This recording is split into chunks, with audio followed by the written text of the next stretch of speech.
The views and opinions expressed do not necessarily represent those of hosts, contributors, and sponsors of this blogcast.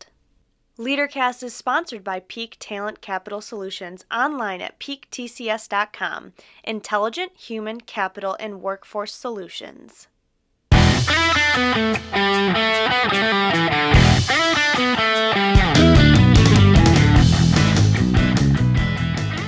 Hello everyone and welcome to Leaderkast. I'm your host, Allison Bicknell, and today we have the honor of welcoming our guest, Sean Frantom, on the show. Sean Frantom is currently the Development Director at the Ronald McDonald House Charities of Augusta. So first I would like to start by saying thank you for taking the time out of your busy day to come and chat with me. Well, thank you, Allison, for having me. It's always fun to talk about leadership. Exactly, it is. Fun stuff. So let's get down to it. So tell us about your job right now and what you're doing at the Ronald McDonald House. I've been at the Ronald McDonald House since January of 2013. I'm the development director. When I was initially hired, I was hired for the capital campaign to build the new Ronald McDonald House, which we've been in over 2 years now. Okay. It was a $6 million campaign and that really focused on the first time the Ronald McDonald House really went out to the community to ask for money. We're an organization that's been here since 1982, but really hadn't had the need to ask the community for money because we had a smaller house, servicing less people, that sort of thing. But headed up the capital campaign through community events, going to major donors, grant writing, that sort of thing. Right. Get us in a new house. And I've been there, volunteered there a couple times. It's beautiful. And how many rooms exactly is it? Yeah, it's 23 bedrooms, 23 bathrooms, about 28,500 square feet. Our old house was 6,000 square feet, so over 4 times bigger. Yeah. But the big thing is we only had 11 bedrooms and 4.5 bathrooms. So imagine going through what our families go through, sharing bathrooms. We weren't handicap accessible. Right. The steps, the house that we were in before was built in 1880 by J.W. Bussey, and there was like 30 steps, and it was very hard to get up and down the steps. So any lady that couldn't go up the steps couldn't stay at the house. So now being able to service those ladies that go through surgeries and that sort of thing. It's been a huge addition to the Ronald McDonald House brand here in Augusta. Yeah, and you're right by the Children's Hospital, which is probably a huge, great for the families. It's amazing. It's really a transformation of the organization. Our address is 1442 Harper Street, but we're not technically on Harper Street. Yes, I figured that out. So the Children's Hospital of Georgia is on Harper Street. I think they're 1446. But we knew if we got the families to the hospital, we have signage to get them from the hospital to the Ronald McDonald House. So basically, if you're from Augusta, we are directly behind the parking deck on Harper Street. I think that's great. I mean, it's a beautiful house. It's so cute, so quaint, and we got to take a tour on some of the bedrooms. They're huge, and each bedroom has its own bathroom, right? They do, and it's 2 queen-size beds. Before it was 1 queen-size bed. It's amazing to see the transformation of the community support that we have. Peak Solutions, y'all have come in and cooked dinner for us many times. You donated things to us. To have the community support to basically double the number of families that we serve now, we had to have it. Right. Because people feel like, I donated to the capital campaign, to the building, I'm checking the Ronald McDonald House off the box. Right. But now having the community kitchen where you have groups come in 5 days a week pretty much to cook. We also have different aspects of service days that people can come in and clean things at the house, do projects. We have an art group that comes in every Monday to work with the families. So that's just awesome to see these groups come in and touch our families' lives. Yeah, exactly. And so if you want to be involved, like a organization or a business want to get involved and, help out, how can they go about doing that? Our website is rmhcaugusta.org. It's rmhcaugusta.org, or give us a call at 706-724-5901. Okay, so that's pretty simple. Yeah. And anyone can come and volunteer at any of your events, or we have even a lot of children that volunteer. We have the Boy Scouts that have built benches outside our place, and then we have the Boys and Girls Club that comes once a week during the summertime to cook dinner for our families. So it's been cool to kind of merge the different aspects of Augusta and the nonprofits to come in and support us, and we support them, that sort of thing. Yeah, definitely. And it is really rewarding knowing that even the smallest act is making a huge impact on these families, that are going through what they're going through, and it's great.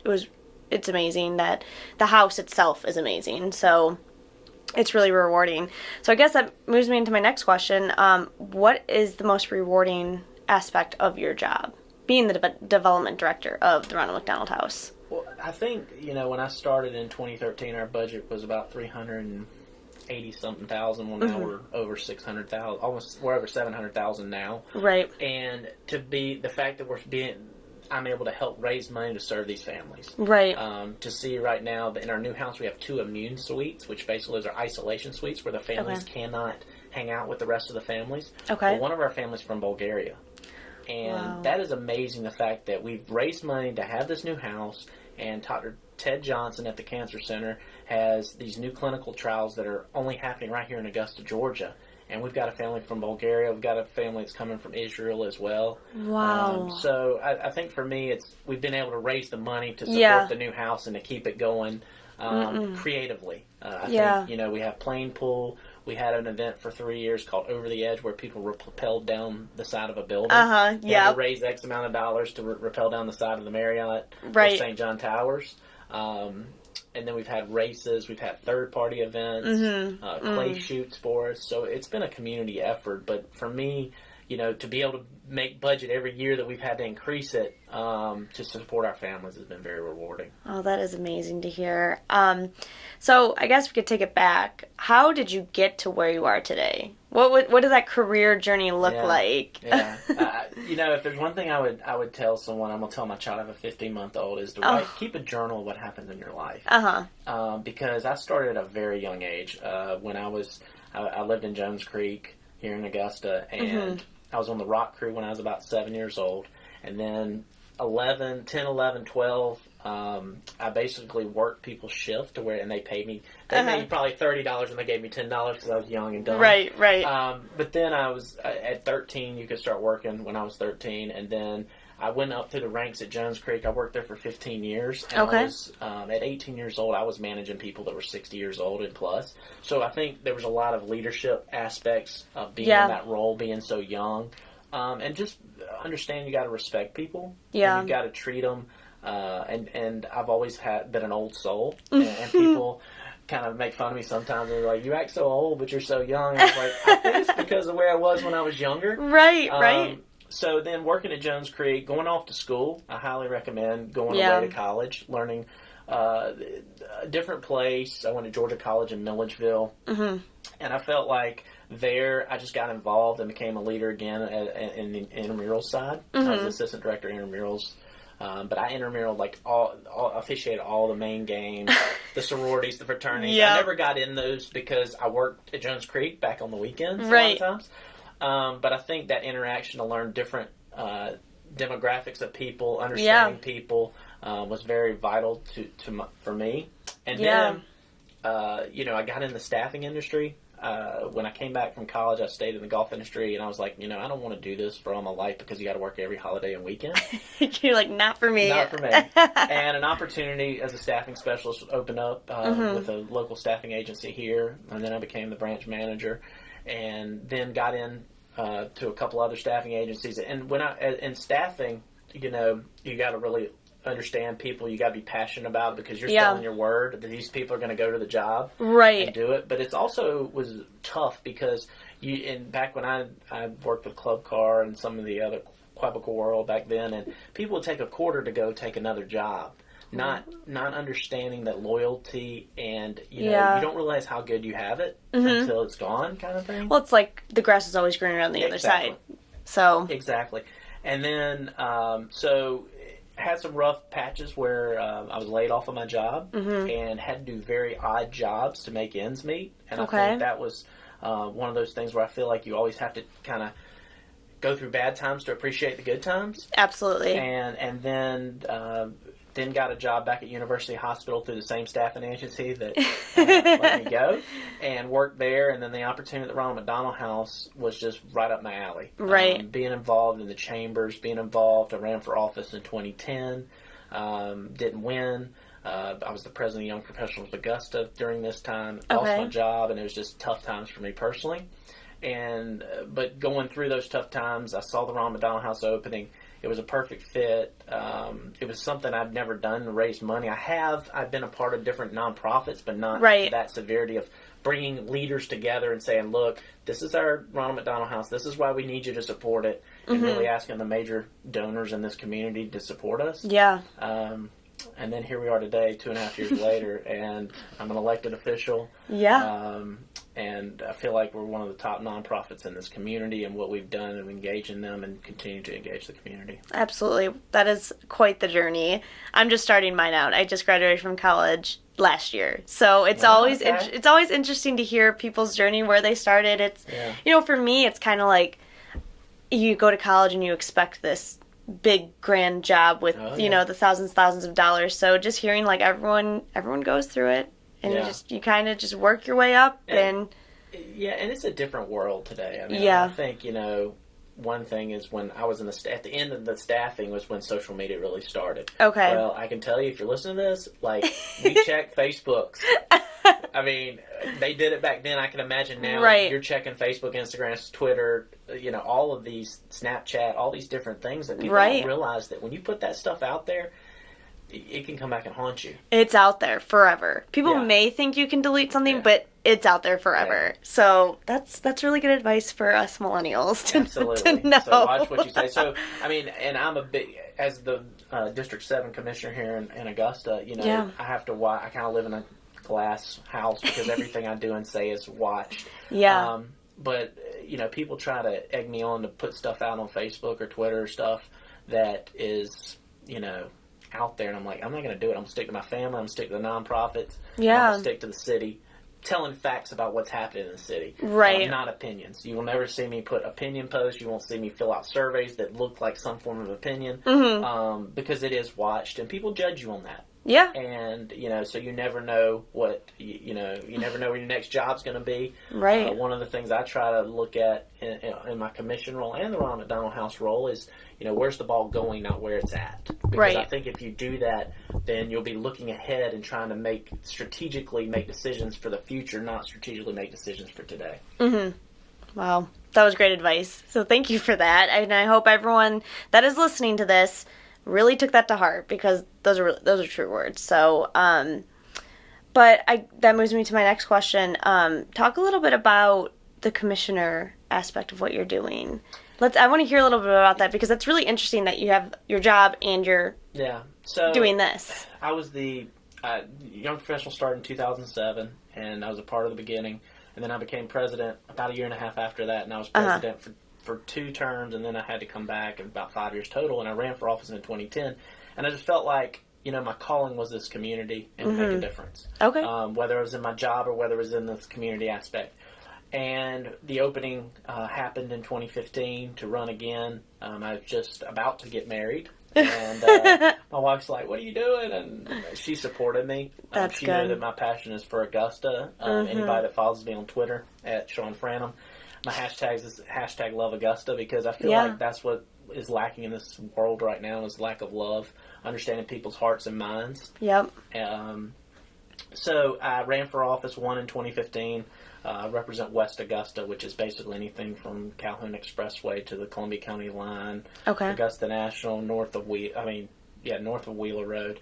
And it's interesting because that role has allowed me to open up doors for the Ronald McDonald House brand too, because people see me on TV or they know me and I'm calling them up and they're like, "Oh, Commissioner," but it's tough to have that work-life balance. Yeah. I have 2 cell phones for that, and I do recommend that if you have the option to have 2 cell phones, have 2 cell phones, because you want to keep your family happy, most importantly. Right. So I have my government cell phone and then I have my personal cell phone. But every Tuesday I go to meetings from basically 11 to 3 or 2 to 4.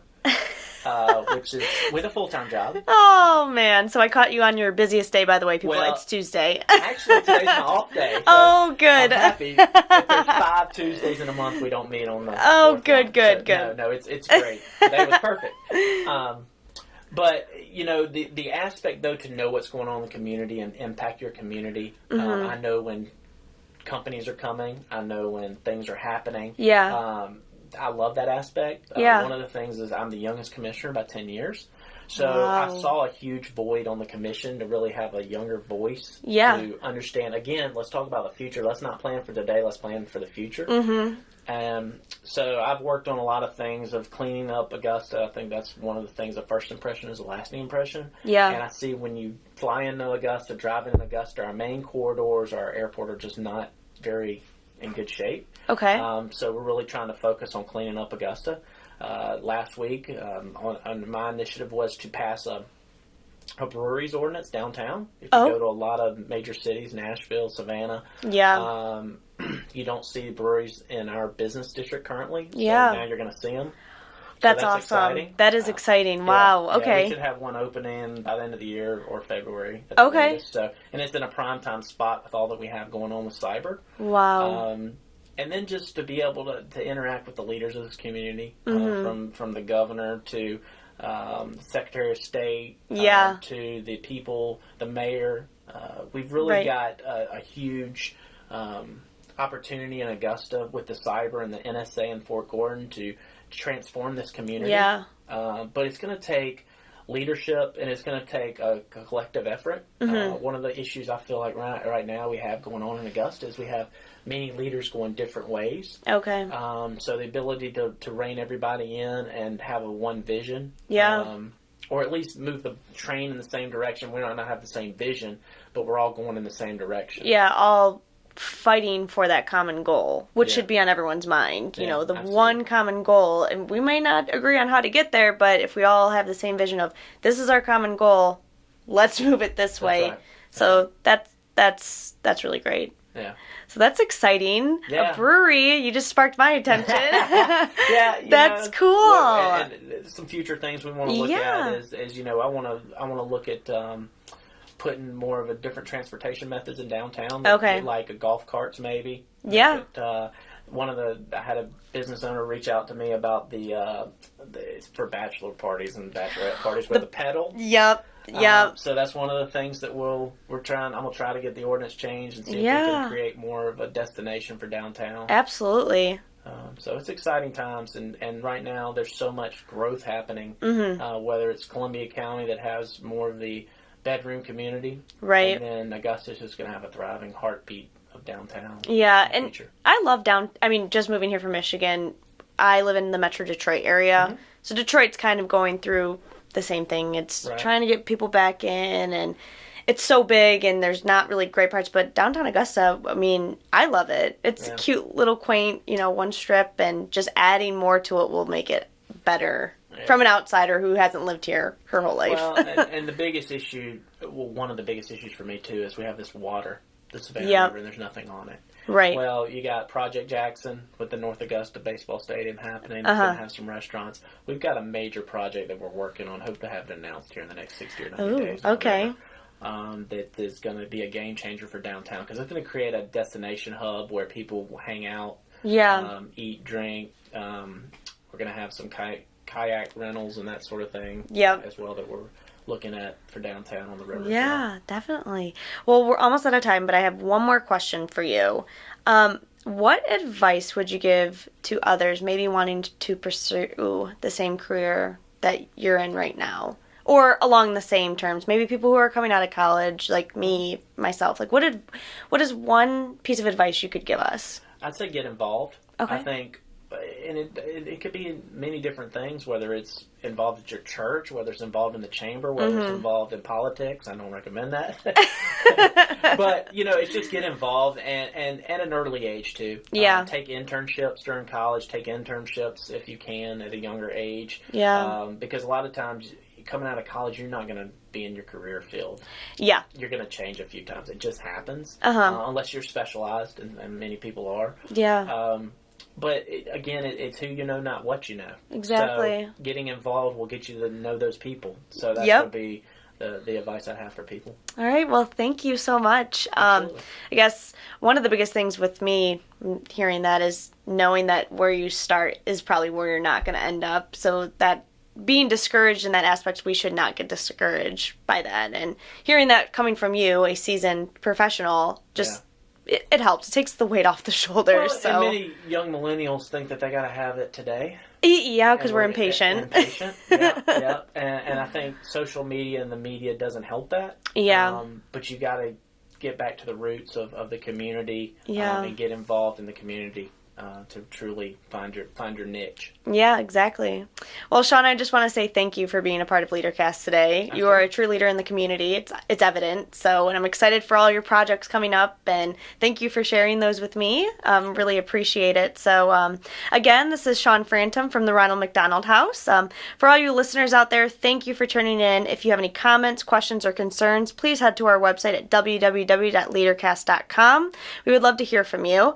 Keep up to date on the episodes like this one on our social media accounts. Make sure to give us a like and a share on our Facebook and Twitter. Again, thank you, Sean. Absolutely. It's been a pleasure. And thanks to our sponsors, Peak Talent Capital Solutions. Without them, this podcast wouldn't be possible. Thank you, everyone. Have a great night.